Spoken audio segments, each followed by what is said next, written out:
Kay ga-request man tong mga trabahante diri sa balay nga magluto daw ko og paw kay ganahan daw kay sila ani. Unya kita dali ra man ta ka istorya aw magluto di ay ta.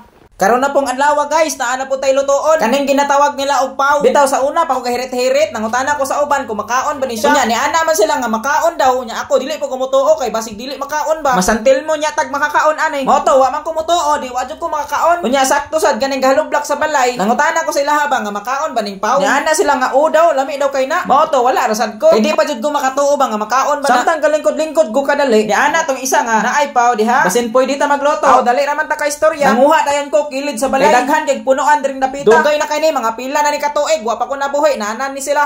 Mao di ay ni inyong gusto ha. Sige ay mo kabalaka. Kay lutuan ta mag isa ka sako. Kay grabe kadaghan din he. Hasta na ning mga guwanga guro ba. Kulang pa siguro ni sa imong nanay diha. Pero bilib ko kay dili sila maunsa ba, dili malata. Karon mo makaon di ay mo ha. Pareha ra man guro ni sila sa kamote or balanghoy. Ang nakadiperensa lang siguro wala lang ni sa market. Ambot lang pod sa ubang lugar. Naaba sila display nga paw sa market nila. Kay diri sa amoa wala man ko kabantay. Murag daghan man gud ang wala kahibaw nga makaon ni siya. Maong di nimo pamilyar sa market. Mura di ay siya og karlang o kay danglog-danglog kay siya. Mo slide oy. Kung kunita nimo, grabe ka danlog. Unsa man nimo padidit man, mauli man sa ila. Gusto pagoro nimo padako ba? Mauli man. Ay sig uli-uli dra karon pag ganita nagkita. Tarongon ta naghinlo. Nguhaan na to nig mga mata-mata. Para di na kita ba, di na kauli sa ila ha. Makabaktas man pero di na katuod. Samot na nig di katuod. Kay pangtataro na. Anyway, naay nangutana sa kuha ba? O wa na, ga-English na pong korimaw. Asa na pud gato niya punit yang anyway.